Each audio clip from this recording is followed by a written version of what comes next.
భగవంతునిపై మనసు పెట్టి పనులు చేయాలి. మాధవానంద స్వామి దుబ్బాక భగవంతునిపై మనసు లగ్నం చేసి ఏ పని చేసినా అది సత్కార్యమే అవుతుందని రాంపూర్ రంగంపేట గురు మదనానంద శారదా క్షేత్రం పీఠాధిపతి శ్రీ శ్రీ శ్రీ మాధవానంద సరస్వతీ స్వామి అన్నారు.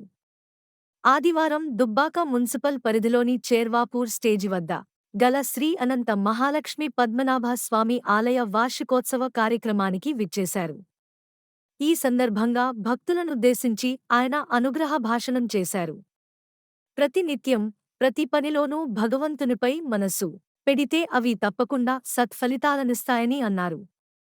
మానవులు సుఖం, సంతోషం పేరుతో భగవంతుని సందేశాన్ని, సంకేతాన్ని మరిచిపోయి యాంత్రిక జీవనం పేరుతో భగవంతుని ఆరాధించడంలో మొక్కుబడిగా వ్యవహరిస్తున్నారని అన్నారు.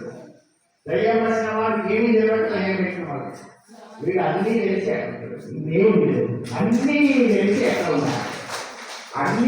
ఎక్కడ ఉండగలిగిన వాడు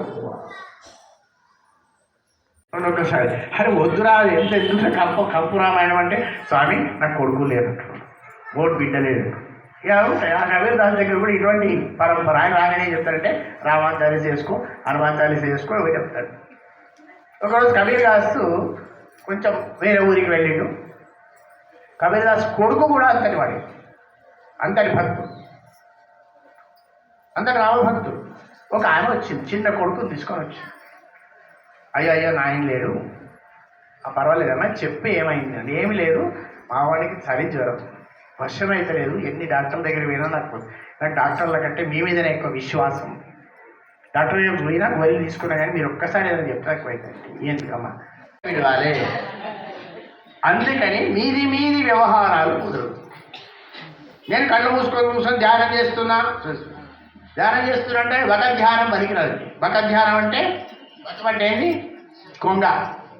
మీరు ఎప్పుడైనా చూడండి, హైదరాబాదు పట్టణాల్లోకి అవకాశాలు తక్కువ, మనకి ఎక్కువ. ఈ చెర్లల్లో అక్కడక్కడ నీళ్లుంటే చేపలు వస్తాయి. ఆ చేపలు పట్టుకున్న కొంగలు వస్తాయి. కొంగ చప్పుడు చేయకుండా ఒక కాలు మీద నిలబడుతుంది, ఏం చప్పుడు చేయదు.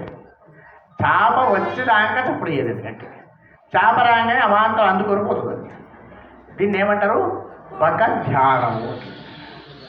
వకధ్యానము మనకు కూడా అంతేనండి. వంట కాదనుకోండి, వంట కానంతసేపు చప్పుడే కూర్చుంటాడు. వంట కాగానే ఏం చేస్తాడు? వకధ్యానం. తర్వాత దిగుడు అవుతాడు కదా. కాబట్టి వకధ్యానము ధ్యానం కాదు, పరిపూర్ణమైన అంకిత విధంగా మనకు భగవంతుని యొక్క దివ్యమైన తత్వము మన లోపల కనపడాలి. ఇప్పుడు అమ్మవారు చూసి వచ్చింది కదా, కుడి చేతుల ఏ రకం పువ్వు ఎడిదిక్కు పట్టుకున్నది అని అడిగింది అనుకోండి, వెతకాలి. ఇప్పుడు వెతకాల్సిందే, అవునుగా. ఎందుకు? మనము చూసినము, ధ్యానంగా చూడలేదు. దండం పెట్టినము, ధ్యానంగా దండం పెట్టలేదు. మనసా వాచా కర్మణ ఏకీకృతమైనటువంటి స్థితిలో నువ్వు చేస్తే, నమస్కారం చేస్తే, నువ్వు ధ్యానం చేస్తే, నువ్వు ఊహిస్తే దాన్ని ధ్యానం అంటావు. కాబట్టి ఆ మనసా వాచా కర్మణ చేసే విధానమే ధ్యానం. అంటే దాన్ని పట్టుకునే విధానానికి కావలసిన మొట్టమొదటి ఇన్స్ట్రుమెంట్ భక్తి. భక్తి లేక ధ్యానము కుదరదు. భక్తి లేకుండా చేసే ధ్యానము భగవద్ధ్యానము. ఎలా ఉంటుంది? మాలాతో కర్మే ఫిరై, జీవ్ ఫిరై ముఖమాహి, మన్వాతో దస్దిస్ ఫిరై, ఏతో సుమిరన్ నాహి అనండి. చేతుల జపమాల, శ్రీమాత్రే నమ, శ్రీమాత్రే నమ. ఏమిరా తింటున్నావా, పడుకున్నావా, ఏం చేస్తున్నావా, లేవేంద్ర, శ్రీమాత్రే నమ, శ్రీమాత్రే నమ. వంట అయిందా అమ్మా, శ్రీమాత్రే నమ. నువ్వు శ్రీమాత్రే నమ లెక్క పెడుతున్నావా, వంట అయింది లెక్క పెడుతున్నావా, లేచింది లెక్క పెడుతున్నావా? ఇది ఒక రకం. ఈ పూస తిరుగుతుందా, తిరుగుతలేదా? ఇంకొక రకం ఉంటుంది. ఏమి? మాలాతో గర్మే ఫిరై, ఇది తిరుగుతూనే ఉంటుంది. నమశివాయ నమశివాయ నమశివాయ నమశివాయ నమశివాయ. కోపమే అన్న శత్రువుని విడిచిపెట్టిండు, చాలా సంతోషపడ్డది. అందరిని చెప్పి అందరి ఫ్రెండ్ ఒకడు ఉన్నాడు, నిజంగా వీడు విడిచిపెట్టిండట. వాళ్ళని డౌట్, వాళ్ళు నిజమైన ఫ్రెండ్ కాబట్టి ఈ సంగతి మొత్తం తెలుసు. డౌట్ అయినా సరే అడుగుదామని వచ్చింది.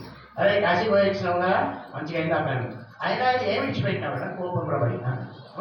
వెరీ గుడ్ అన్నాడు. అమ్మ ఛాయ్ వస్తావా? ఛాయ్ తాగిండు. చెన్నై బాబు ఛాయ్ అవుతుంది.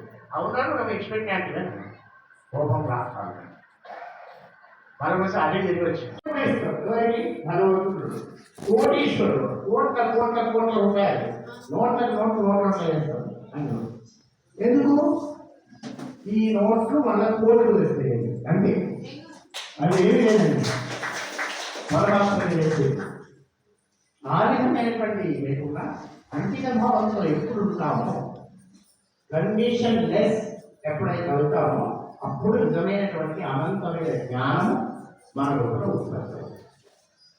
జ్ఞానం ఉత్పత్తి అయిన తర్వాత వ్యత్యాసం కనబడదు. ఇక తమాషా వ్యత్యాసం కనబడదు వాడు పిచ్చో లేకుండా ఉంటాడు.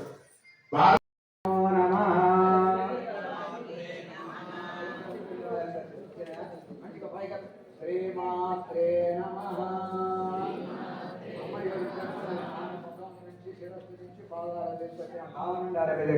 అమ్మ శిరస్సు నుంచి మా మందరం ఉంది అనంత మహాలక్ష్మి ఆమె పాదాలకు పూలు అర్పించాలంటే శిరస్సు అమ్మ నా కండ ముందు ఉన్నావు ఇగో శ్రీమాత్రే నమః. నా చేతులు కంట్రోల్ ఉన్నాయి కదా కాలు చేతులు ఇంకా అస్వస్థతకు వాడే అమ్మా అందరూ కూడా చేయెత్తి పెట్టుకోవాలి. ఓం ఐం హ్రీం శ్రీం రజతాచల శృంగాగ్ర మధ్యస్థాయై నమో నమః. మళ్ళా రెండు అయ్యా మీరు కూర్చుంటారా? ఓం శ్రీమాత్రే నమః. అయ్యా కూర్చో. ఓం శ్రీమాత్రే నమః.